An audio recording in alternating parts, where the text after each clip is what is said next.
அரச மாளிகையிலிருந்து மகிந்தவுடனே வெளியேற வேண்டும். அனுர அரசு இறுதி எச்சரிக்கை. யாழ் பல்கலைக்கழக மாணவர்களிடையே மோதல், இருவர் வைத்தியசாலையில் அனுமதி. ராஜபக்சர்களின்றி நாட்டை ஆட்சி செய்ய முடியாது. நாமல். யாழில் மூத்த ஊடகவியலாளர் பாரதி ராஜநாயகம் திடீர் மரணம். யாழில் குற்றத்தடுப்பு விசாரணை பிரிவினரால் 4 கைது. நாட்டின் பெரும்பாலான பகுதிகளில் இன்றும் சீரான வானிலை. வெளிநாட்டு பயணங்களுக்கு அமைச்சர்களுக்கு விதிக்கப்பட்டது தடை. தையிட்டி மக்களின் போராட்டத்திற்கு EPDP ஆதரவு. சட்டவிரோத கடத்தொழிலில் ஈடுபட்ட 14 இந்திய கடத்தொழிலாளர்கள் கைது. அதிகாலையில் கோர விபத்து, கொழும்பு நோக்கி பயணித்த 4 பேர் பலி, 28 பேர் காயம்.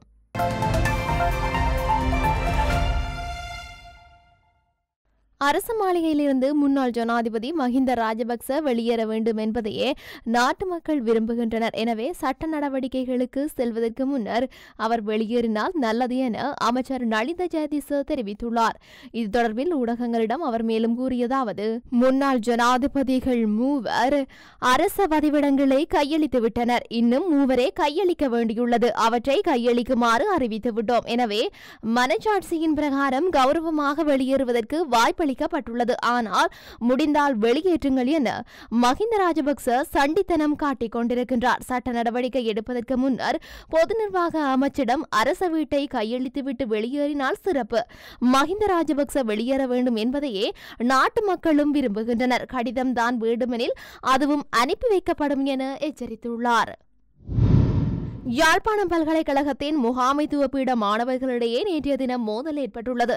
இந்த மோதலில் 2 மாணவர்கள் காயமடைந்த நிலையில் யாழ்ப்பாணம் போதனா வைத்தியசாலையில் சிகிச்சை பெற்று வருகின்றனர். இன்றைய தினம் புதுமுக மாணவர்களின் வரவேற்பு நிகழ்வு நடைபெற்றுள்ளது. இதன்போது 3ஆம் மற்றும் 4ஆம் ஆண்டு மாணவர்களிடையே முறுகல் நிலை ஏற்பட்டு பின்னர் கைகலப்பு ஏற்பட்டுள்ளது. அப்போது ஏற்பட்ட மோதலில் 2 மாணவர்கள் காயமடைந்த நிலையில் வைத்தியசாலையில் சிகிச்சை பெற்று வருகின்றனர். ராஜபக்சர்களின்றி நாட்டை ஆட்சி செய்ய முடியாது என நாடாளுமன்ற உறுப்பினர் நாமல் ராஜபக்ச தெரிவித்துள்ளார்.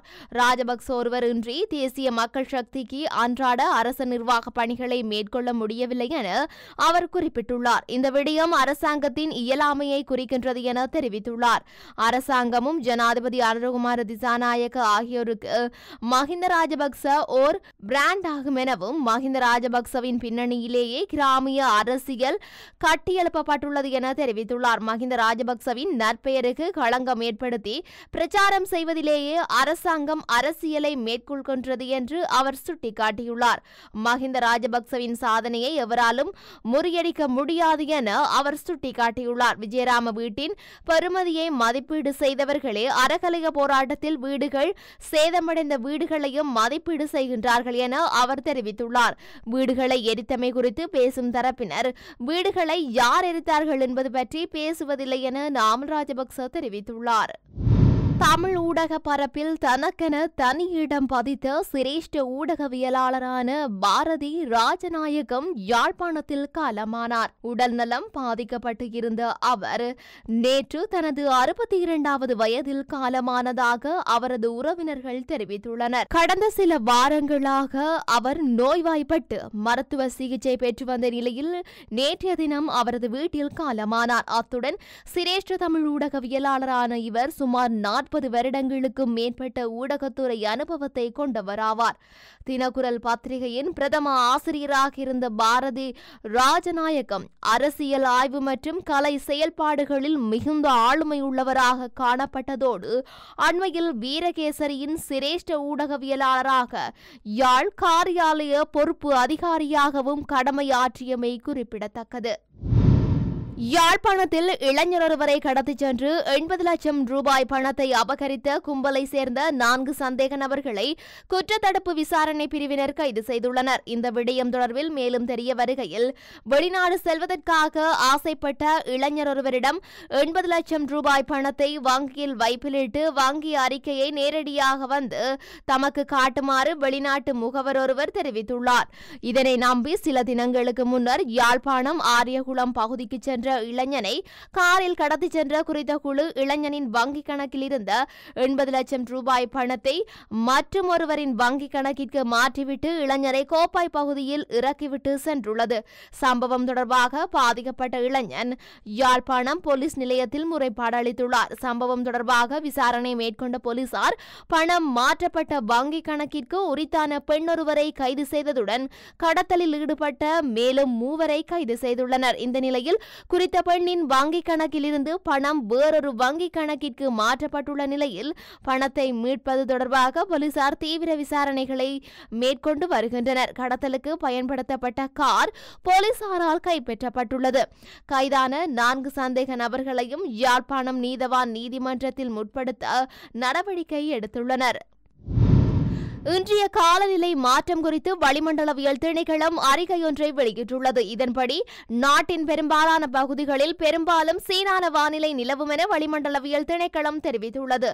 மேல் சப்ரகமுவ மற்றும் மத்திய மாகாணங்களிலும் காலி மாத்தறை பதுளை மாவட்டங்களிலும் சில இடங்களில் காலை வேளையில் பனிமூட்டமான நிலை காணப்படக்கூடும் என வளிமண்டலவியல் திணைக்களம் தெரிவித்துள்ளது. இதேவேளை நுவரெலியா மாவட்டத்தின் சில இடங்களில் அடுத்து வரும் சில தினங்களுக்கு அதிகாலை வேளையில் மூடுபனி காணப்படும் என வளிமண்டலவியல் திணைக்களம் தெரிவித்துள்ளது.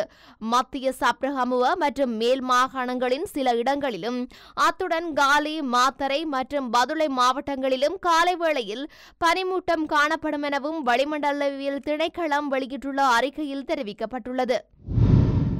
பிப்ரவரி 17 தொடங்கும் 1 மாத கால பட்ஜெட் விவாத காலத்தில் அமைச்சர்கள் மற்றும் மூத்த அரசுத்துறை அதிகாரிகள் வெளிநாட்டு பயணங்களை மேற்கொள்ள வேண்டாம் என்று ஜனாதிபதி அலுவலகம் அறிவுறுத்தியுள்ளது. ஜனாதிபதியின் செயலாளர் NS குமநாயக்க அனைத்து அமைச்சகங்களின் செயலாளர்கள் மற்றும் தொடர்புடைய அதிகாரிகளுக்கு அனுப்பியுள்ள சுற்றறிக்கையிலேயே மேற்படி விடயம் தெரிவிக்கப்பட்டுள்ளது. நிதி அமைச்சராகவும் இருக்கும் ஜனாதிபதி அன்றகுமார திசாநாயக்க தேசிய மக்கள் சக்தியின் முதல் பட்ஜெட்டை பிப்ரவரி 17 காலை 9:30 மணிக்கு நாடாளுமன்றத்தில் சமர்ப்பிப்பார்.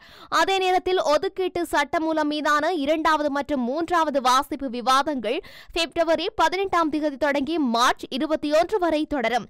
பட்ஜெட் காலத்தில் அமைச்சர்கள் எந்தவொரு உத்தியோகபூர்வ அல்லது தனிப்பட்ட வெளிநாட்டு பயணங்களையும் மேற்கொள்ளக்கூடாது என்றும் தேவைப்பட்டால் வெளிநாட்டு விவகார அமைச்சகம் வெளிநாடுகளில் உள்ள இலங்கை தூதரகங்கள் மூலம் சிறப்பு சந்தர்ப்பங்களுக்கு தேவையான பிரதிநிதித்துவத்தை வழங்க வேண்டும் என்றும் ஜனாதிபதி அலுவலகம் அறிவுறுத்தியுள்ளது. அமைச்சுக்களின் கீழுள்ள நிறுவனங்கள் மற்றும் துறைகளின் தலைவர்கள், தலைமை நிர்வாக அதிகாரிகள் மற்றும் மூத்த அதிகாரிகள் ஆகியோரும் அத்தியாவசிய தேவை கருதிய வெளிநாட்டு பயணங்களை தவிர வேறு வெளிநாட்டு பயணங்களில் பங்கேற்பதை தவிர்க்குமாறு கூறப்பட்டுள்ளது. சம்பந்தப்பட்ட விடயங்கள் விவாதத்திற்கு எடுத்துக் கொள்ளப்படும் போது விவாதத்தின் குளிநிலையின் போது மூத்த அதிகாரிகள் நாடாளுமன்றத்தில் இருப்பது அவசியம் என்றும் ஜனாதிபதி அலுவலகம் தெரிவித்துள்ளது. தையிட்டி திஸ்ஸ விகாரை தொடர்பில் காணி உரிமையாளர்களினால் அழைப்பு விடுக்கப்பட்டுள்ள அமைதி வழி போராட்டத்திற்கு ஆதரவினை வழங்குவதாக ஈழ மக்கள் ஜனநாயக கட்சியின் செயலாளர் நாயகம் டக்ளஸ் தேவானந்தா தெரிவித்துள்ளார். இது தொடர்பாக வெளியிடப்பட்டுள்ள ஊடக அறிக்கையில் மேலும் தெரிவிக்கப்பட்டிருப்பதாவது, தையிட்டி பகுதியில் அமைக்கப்பட்டுள்ள திஸ்ஸ விகாரை என்பது சட்ட ரீதியான அனுமதிகள் எவையும் பெற்றுக் கொள்ளப்படாமல் எமது மக்கள் பூர்வீகமாக வாழ்ந்த தனியார் காணிகளில் அமைக்கப்பட்டுள்ளது. இதனால் பூர்வீக நிலங்களை இழந்துள்ள மக்கள் தங்களுடைய காணிகளை மீட்பதற்கு தொடர் முயற்சிகளில் ஈடுபட்டு வருகின்றனர். கடந்த ஆட்சி காலத்தில் பாதிக்கப்பட்ட மக்களின் எதிர்பார்ப்பினை நிறைவேற்றுவதற்கான முயற்சிகள் எம்மால் முன்னெடுக்கப்பட்டிருந்தன. எந்த ஒரு விடயத்தினையும் நடைமுறை சாத்தியமான வழியில் அணுகுகின்றவர்கள் என்ற அடிப்படையில் குறித்த விகாரை அமைந்துள்ள பகுதியை அளவீடு செய்து முதற்கட்டமாக அப்போது விகாரை கட்டுமானங்கள் அமைத்திருந்த சிறு பகுதியை தவிர ஏனைய பகுதிகளை விடுவிப்பதற்கான ஏற்பாடுகளை முன்னெடுத்திருந்தோம். அதற்கு பாதுகாப்பு அமைச்சு, படைத்தரப்பு மற்றும் சம்பந்தப்பட்ட விகாராதிபதி போன்றோர் சம்மதமும் தெரிவித்திருந்தனர். எனினும் அளவீட்டு பணிகளை மேற்கொள்வதற்கு சில தரப்புகள் எதிர்ப்பு தெரிவித்த நிலையில் அளவீட்டு பணிகள் பல தடவைகள் இடைநிறுத்தப்பட்டிருந்தன.